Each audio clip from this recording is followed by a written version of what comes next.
मुख्य रूप से गठबंधन और भाजपा आमने सामने है। गठबंधन से पहले राम सूरत वर्मा जी प्रत्याशी बने, फिर हम लोगों को भी मौका मिला, लेकिन उसके बाद फिर कुछ परिस्थितियां बनी जिनमें उनका टिकट फाइनल हुआ और दादा की ड्यूटी लगी थी रायबरेली राहुल जी के चुनाव में। इस बीच तमाम सारी कयासबाजियों का दौर चलने लगा। लोग कहने लगे कि अरे वो तो नहीं है और समर्थन में नहीं है, कोई कह रहा था कि है, कोई नहीं कह रहा था। समाज में बहुत सारी भ्रांतियां फैली। तो मुख्य रूप से आज का जो प्रेस कॉन्फ्रेंस है इसीलिए है कि किसी भ्रांति में कोई न रहे। ये गठबंधन पूरी मजबूती से चुनाव लड़ रहा है। हम सभी गठबंधन के प्रत्याशी के समर्थन में हैं। कांग्रेस के जब शीर्ष नेतृत्व ने अखिलेश जी के साथ मिलकर उत्तर प्रदेश से साथ लड़ने का निर्णय लिया तो हम लोग के जरूर कुछ दुख रहता है। टिकट कटा, हम लोग दुखी थे, लेकिन फिर उसके बाद लगातार 9 तारीख से हम लोग फील्ड में हैं। दादा नहीं थे, इनकी तबीयत भी खराब हो गई थी, ये भी परसों से आए हैं। तब से गठबंधन के प्रत्याशी के पक्ष में अपनी बात कह रहे हैं। लेकिन समाज में बहुत सारे लोग ये कह रहे थे कि सामने नहीं आ रहे हैं, तो आज दादा से हम लोगों ने कहा कि हम लोग एक प्रेस कॉन्फ्रेंस करके अपनी बात जनता के सामने भी प्रेस के माध्यम से रख देते हैं कि इन सभी गठबंधन के प्रत्याशी के पक्ष में और गठबंधन एकजुटता के साथ चुनाव लड़ रहा है।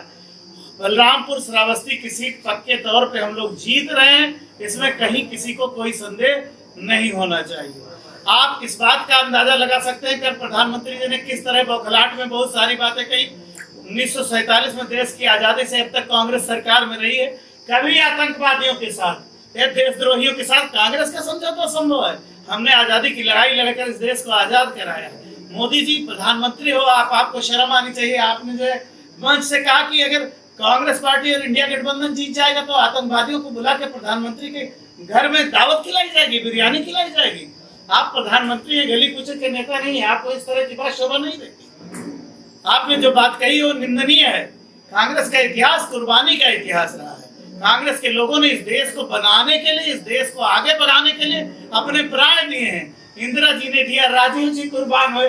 हम लोग आतंकवादियों के साथ खड़े होने वाले लोग नहीं हैं। हाँ, आपकी निष्ठा पे सवाल जरूर रहा है। आपका जो मदर संगठन रहा है आजादी के पहले, बहुत सारे मामलों में ऐसी संदिग्ध साक्ष्य हैं जिसमें उन्होंने अंग्रेजों की मुखबरी की है। भारत छोड़ो आंदोलन के दौरान आरएसएस के लोगों ने अपील किया कि अंग्रेजों की सेना में शामिल हो जाओ। कांग्रेस के ऊपर देश के खिलाफ काम करने का दायित्व कभी नहीं रहा, इसलिए आप ये बात बोले, ये निंदनीय है। ये उनकी हताशा का परिचय है। वो हताश है, वो जानते हैं कि हम चुनाव हार रहे हैं, इसलिए तमाम सारी बातें कहकर मूल मुद्दा महंगाई, बेरोजगारी, भ्रष्टाचार, इन सब मुद्दों से ध्यान हटाकर और इंडी गठबंधन के खिलाफ भाजपा के लोग बहुत सारी अफवाहें उड़ा रहे हैं। अफवाह में मत जाइए, गठबंधन पूरी मजबूती से लड़ रहा है, कहीं किसी प्रकार का कोई भेद नहीं। प्रधानमंत्री जी का चेहरा निर्विवाद रूप से राहुल जी को इस देश की जनता नेता मान चुकी है और उसमें कहीं कोई शक शुबा है ही नहीं। और ये जो गठबंधन है, हम लोगों के महत्वपूर्ण ये है कि राहुल जी देश के प्रधानमंत्री बने और ये अटकलबाजी ये सब छोड़ दीजिए कि कौन क्या कर रहा है, कौन क्या नहीं। हम लोग गठबंधन का अक्षरशः हम लोग पालन कर रहे हैं और गठबंधन के प्रत्याशी को जिताने के लिए जीत को मेहनत। आज गठबंधन के प्रत्याशी ने कौन सा ऐसा काम किया है कि जनता उसको फिर से पकड़े? क्योंकि ये बड़ा आपने वैसा सवाल पूछ लिया है, लेकिन अब कुछ चीज़ें हैं कि जिसको बॉस इज ऑलवेज राइट।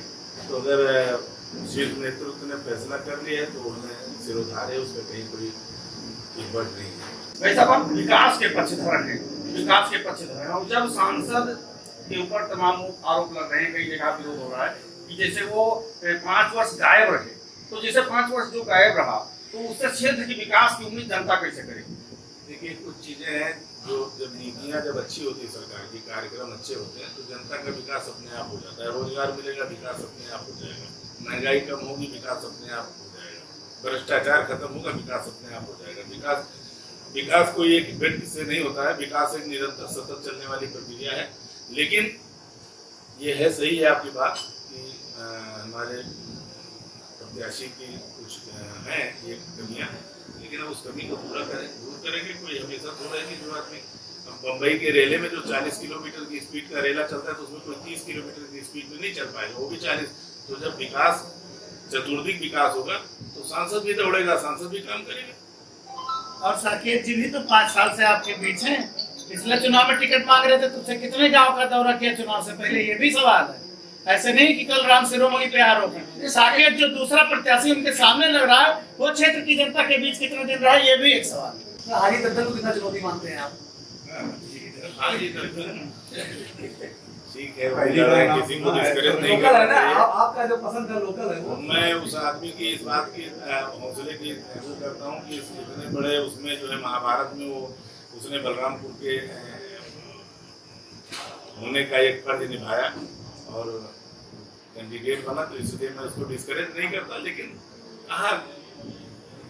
कहाँ वो टिक पाएंगे, ना संसाधन में टिक पाएंगे, ना कार्यकर्ता में टिक पा रहे हैं। ये ठीक है, हम किसी को डिस्करेज नहीं करते हैं, लेकिन हमारे लिए महत्वपूर्ण है कि राहुल गांधी देश के प्रधानमंत्री बने, देश का कल्याण हो और हमारी जो एक इमेज बन गई है पूरे दुनिया में, हम घर का वकील और घर का जज बैठ करके ये जो गोदी मीडिया ने जो परोसा है और जो हमारी हकीकत में पूरी दुनिया में हमारी जो हैसियत बनी है, एक हम उपहास के जो प्रतीक बनते जा रहे हैं, उससे इस देश को निकालना है। ये देश हमेशा पूरी दुनिया का मार्गदर्शन किया है। जब कुछ भी नहीं था तब भी हम 55-56 देशों का गुट निरपेक्ष उसकी अध्यक्षता करके, जब 174 लोग यूएनओ के मेंबर थे, तब भी हम इंदिरा जी के टाइम में जो गुट निरपेक्ष अपना होता देशों का संघ था, उसमें 52-53 देशों की हम अध्यक्षता कर रहे थे। तो हमारी प्रतिष्ठा और लोग जो महिमा मंडन करते हैं कि साहब मोदी जी के, ये मीडिया से कुछ नहीं होता है, वो भारत के लोगों का महिमा मंडन होता है, देश के प्रधानमंत्री का महिमा मंडन होता है, मोदी का महिमा मंडन नहीं होता है। अगर गलतफहमी में है तो कोई निकाल दे। इतने दुनिया का सबसे मॉडल लोकतंत्र है और आज आप देख रहे हैं चारों तरफ पूरे प्रदेश में चुनाव हो रहा है, हर तरफ हताशा और निराशा है।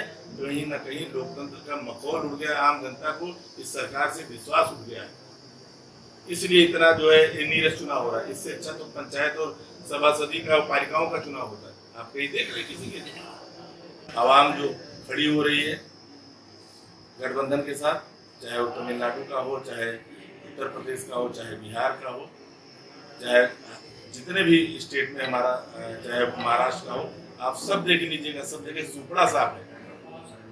आप हरियाणा में सुपड़ा साफ है, दिल्ली में सुपड़ा साफ है, पंजाब में सुपड़ा साफ है, महाराष्ट्र में सुपड़ा साफ है। दहाई में नहीं पहुंचेंगे 48 सीटों में। राजस्थान में भी अब आधे से ज्यादा हम रहेंगे। जहां हमारा खाता नहीं खुलता था, हम गुजरात में भी 2-3 सीट जीत करके आ रहे हैं। मध्य प्रदेश में, झारखंड में, छत्तीसगढ़ में, हर जगह गठबंधन अच्छा अपना दिखा रहा है प्रभाव। और आने वाला जो 4 जून है, आपको अच्छा समाचार मिलेगा।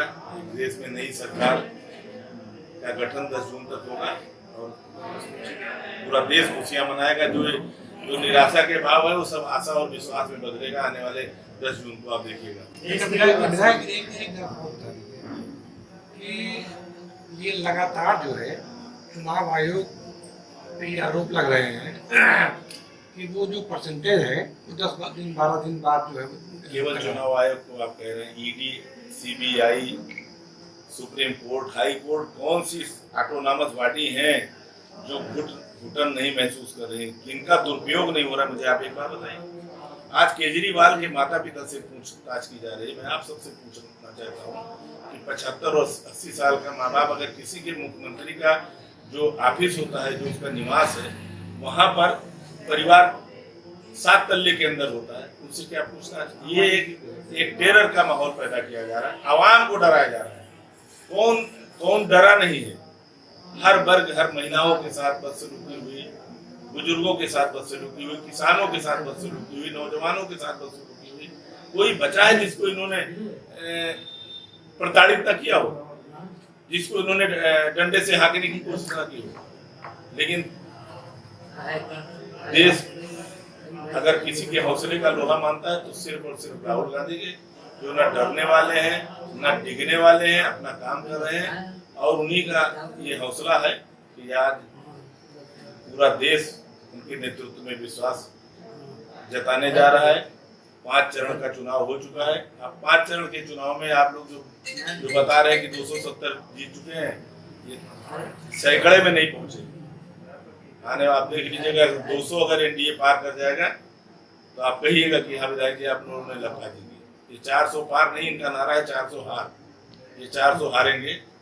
बाकी नहीं, जैसे हर लोकसभा में 30 से 32 हजार वोट बढ़ रहे हैं, जो बाद में जो ये रिपोर्ट निकालेंगे, कितना भी 10 कोई भी सीट की मार्जिन लाख वोट से कम नहीं रहेगी। आपको बता दें कि 30-32 हजार वोट इनके सब खड़े रह जाएंगे। जनता को जनार्दन कहते हैं, जनार्दन ईश्वर की पर्यायवाची है।